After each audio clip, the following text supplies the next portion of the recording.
pasar dan kebijakan pemerintah. Perkenalkan, saya Muhammad Muis. Saya Fatimah Zahra. Saya Ainun Naimah. Saya Muhammad Afianza. Selamat menyaksikan.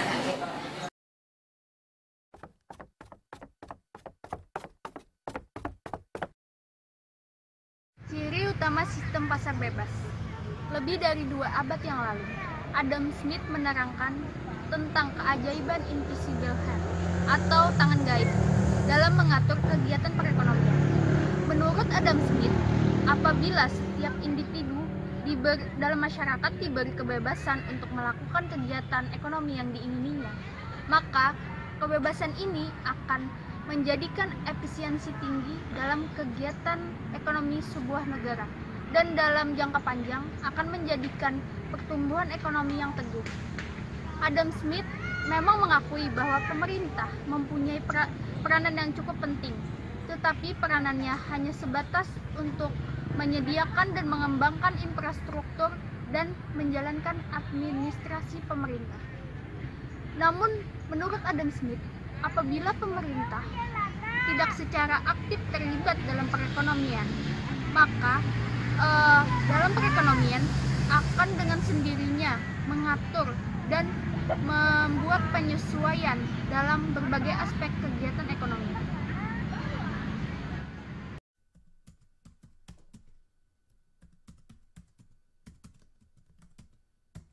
Pemecahan masalah apa, bagaimana, dan untuk siapa dalam pasar bebas. Keinginan konsumen penting dalam menentukan jenis-jenis barang dan jasa yang harus diproduksi di pasar. Dengan kata lain, keinginan konsumen akan menjawab persoalan pokok yang pertama, yaitu barang apakah yang perlu diproduksikan di pasar. Keinginan konsumen dalam pasar tidak terbatas, sedangkan faktor-faktor produksinya terbatas. Maka perusahaan haruslah memikirkan cara yang terbaik dan cara yang paling efisien untuk mengatasi masalah pokok yang kedua, yaitu bagaimanakah barang-barang yang diperlukan oleh sektor rumah tangga akan diproduksikan. Perusahaan-perusahaan akan menggunakan faktor-faktor produksi untuk memproduksi barang, dan ini akan menimbulkan pendapatan kepada pemilik faktor produksi yang dibutuhkan oleh perusahaan tersebut, dan seterusnya.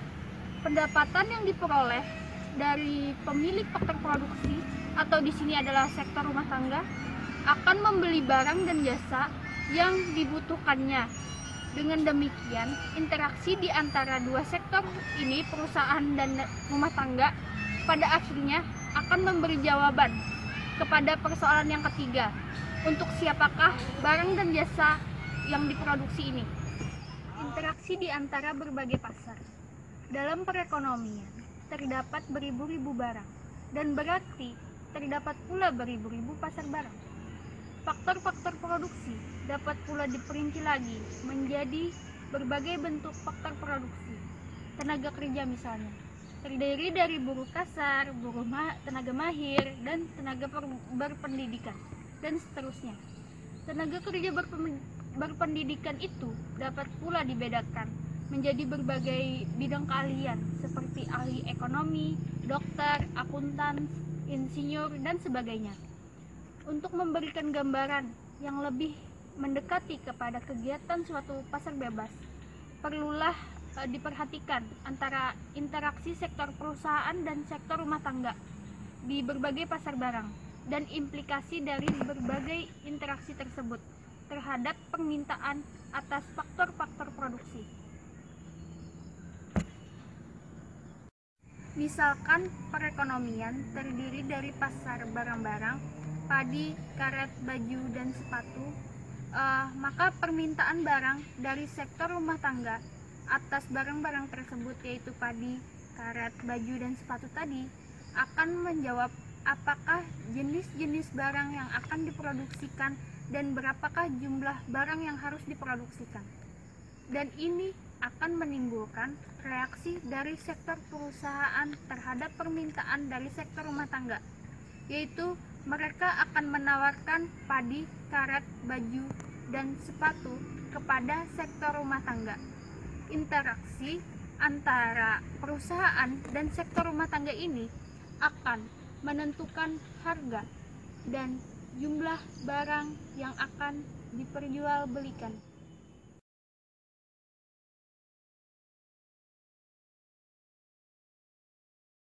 Kebaikan utama perekonomian pasar bebas yaitu efisiensi penggunaan faktor-faktor produksi yang terbagi atas dua.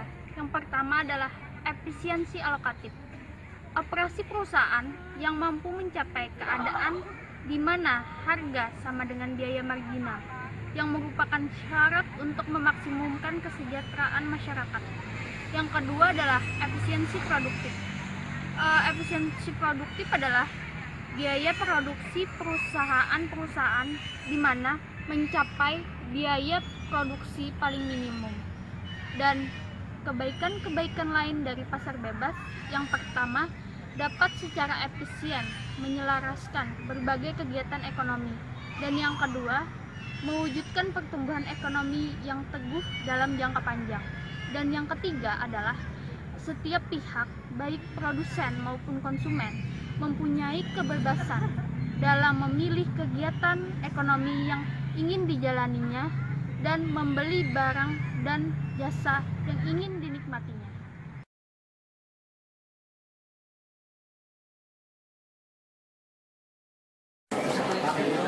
Di sini saya akan menjelaskan tentang kegagalan perekonomian pasar bebas. Kegagalan perekonomian pasar bebas itu ada 5. Yang pertama itu akibat-akibat ekstern yang merugikan. Akibat-akibat ekstern yang merugikan itu ada 2, yaitu biaya pribadi dan biaya sosial. Biaya pribadi adalah biaya yang dibelanjakan produsen untuk mewujudkan barang yang dihasilkan. Contohnya bagi petani, biaya pribadinya adalah membeli jenis obat pembasmi musuh tanaman untuk menghasilkan padi. Sedangkan biaya sosial adalah biaya yang meliputi perbelanjaan penanaman padi tersebut ditambah biaya-biaya lainnya. Contohnya biaya kerugian kematian ikan di sawah dan pencemaran karena penggunaan obat pembasmi musuh tanaman. Kemudian kegagalan perekonomian bebas yang kedua, kekurangan produksi barang publik dan barang merit. Kebanyakan barang yang diproduksikan dalam perekonomian adalah barang pribadi atau barang yang dapat dinikmati atau yang bisa dibeli secara pribadi. Contohnya itu ada baju, seperti baju atau makanan. Apa itu barang publik? Barang publik yaitu barang yang penggunanya dilakukan secara bersama. Contohnya jalan raya, siaran radio, dan bantuan polisi. Sedangkan barang merit itu barang yang sangat penting pada kemakmuran masyarakat. Pemerintah perlu lebih banyak menggerakkan produknya. Contoh barang merit itu ada 2, barang merit yang baik dan barang merit yang buruk. Barang merit yang baik itu seperti pendidikan, sedangkan barang merit yang buruk itu seperti perjudian. Kemudian kegagalan perekonomian pasar bebas yang ketiga itu adanya kekuasaan monopoli dalam pasar. Kegagalan perekonomian pasar bebas yang keempat itu kegagalan membuat penyesuaian dengan efisien. Sedangkan kegagalan perekonomian pasar bebas yang terakhir itu distribusi pendapatan tidak seimbang.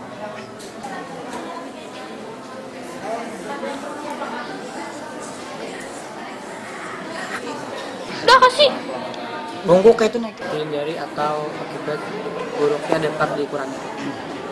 Sedangkan tujuan penting yang kedua itu menyediakan barang publik sehingga masyarakat dapat memperoleh barang tersebut dengan mudah dan murah. Sedangkan tujuan penting yang ketiga mengawasi kegiatan perusahaan, terutama perusahaan besar, agar tidak memonopoli dan merugikan masyarakat.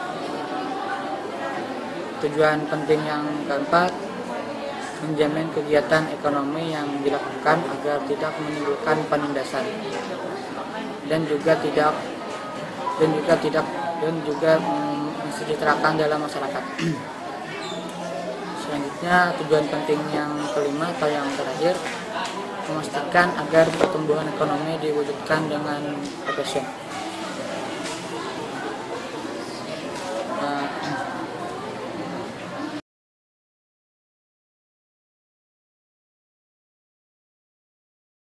Pertama, pemerintah dalam kegiatan ekonomi ada tiga bentuk, yaitu pertama, membuat dan melaksanakan peraturan dan undang-undang. Kedua, secara langsung melakukan beberapa kegiatan ekonomi. Ketiga, melakukan kebijakan fiskal dan moneter. Salah satu cara yang dapat digunakan pemerintah untuk mempertinggi efisiensi kegiatan ekonomi dan mencapai tujuan-tujuan adalah dengan membuat peraturan dan undang-undang yang mengatur kegiatan ekonomi yang dilakukan dalam negara. Dua tujuan utama pembuatan undang-undang dan peraturan. Yang pertama, peraturan dan undang-undang akan dapat menciptakan suasana ekonomi dan sosial ke arah terciptanya sistem mekanisme pasar yang efisien dan lancar.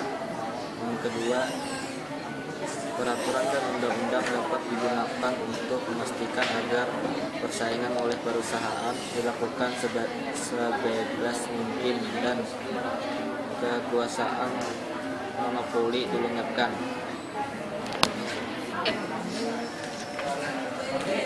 Pentingnya membuat peraturan dan undang-undang ini akan menjamin berfungsinya mekanisme pasar secara efisien. Tujuan setiap perusahaan adalah untuk mencapai keuntungan mekanisme bagi dirinya. Namun ada kalanya merugikan masyarakat, contohnya menjual narkoba memberikan keuntungan besar namun sangat merugikan masyarakat. Untuk menghindari keadaan seperti ini, pemerintah membuat peraturan dan undang-undang yang bertujuan untuk membuat aturan-aturan permainan dalam kegiatan-kegiatan ekonomi. Dengan demikian, pelaku kegiatan ekonomi mengetahui hak-hak maupun kewajibannya. Dalam beberapa kegiatan tertentu, undang-undang saja belum dapat memberi jaminan bahwa kegiatan ekonomi dapat dilaksanakan secara efisien.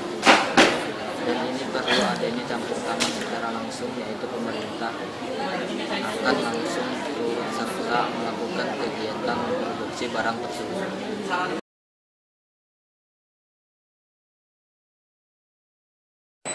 Kemudian untuk pembahasan masalah kebijakan fiskal dan moneter. Kebijakan moneter adalah kebijakan yang dilakukan oleh bank sentral untuk mengatur jumlah uang dalam perekonomian.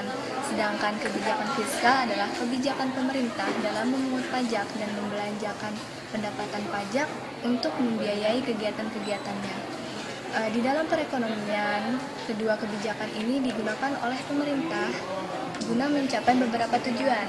Yang pertama, untuk mengatasi masalah-masalah pokok makroekonomi, yaitu masalah pengangguran, masalah kenaikan harga-harga, dan masalah pertumbuhan ekonomi yang harus memuaskan. Dan yang kedua, untuk menjamin agar faktor-faktor produksi digunakan dan dialokasikan ke berbagai kegiatan ekonomi secara efisien. Dan yang ketiga, untuk memperbaiki keadaan distribusi pendapatan yang tidak seimbang.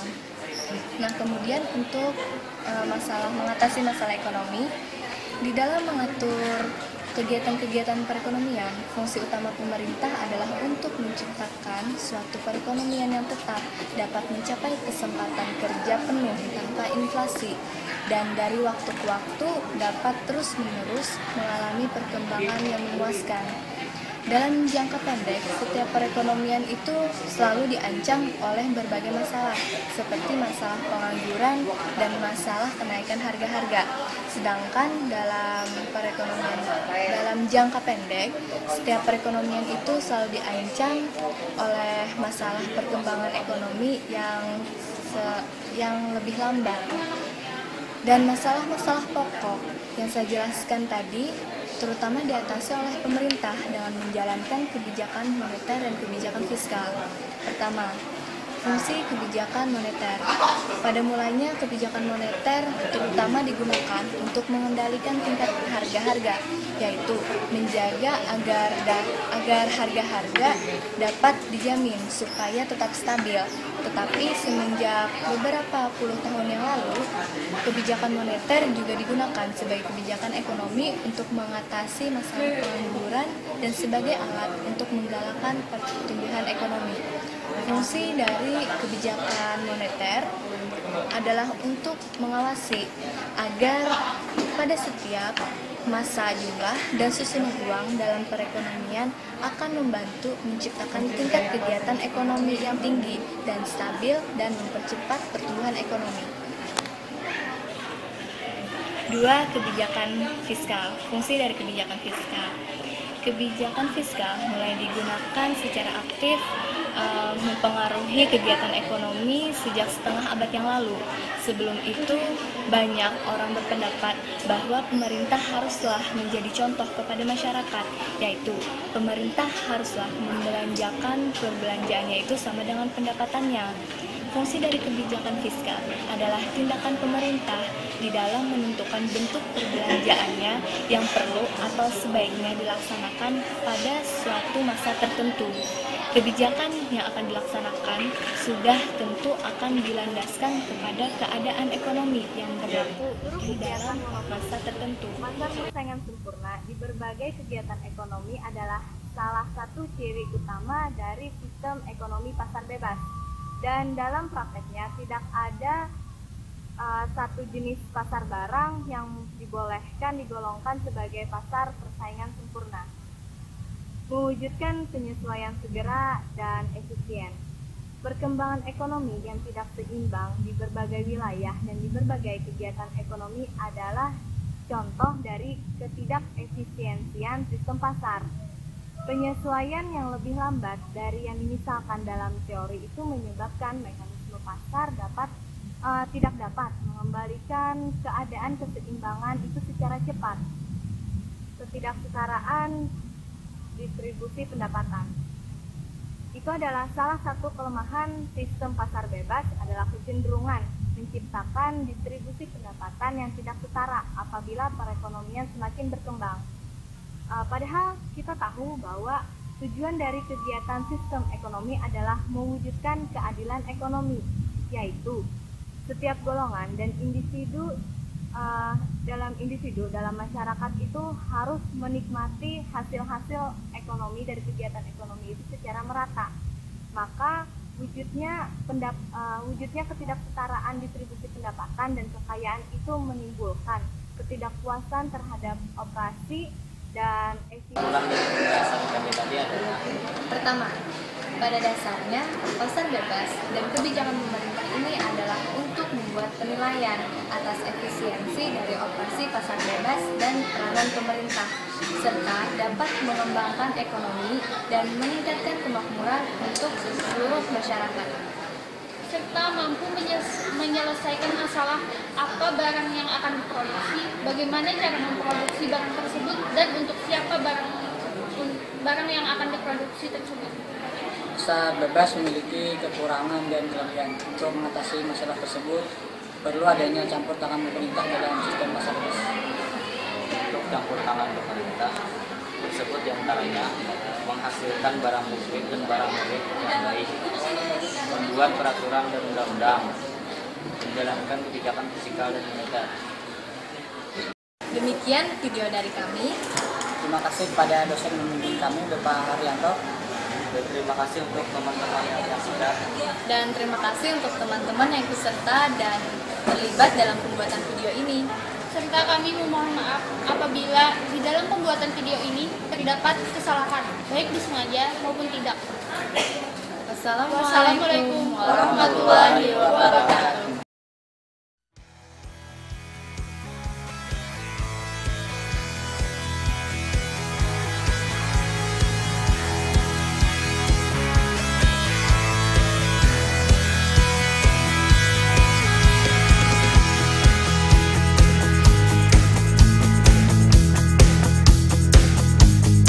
Assalamualaikum warahmatullahi wabarakatuh. Kami dari kelompok 1 ingin menampilkan video yang berjudul Mekanisme Pasar dan Kebijakan Pemerintah.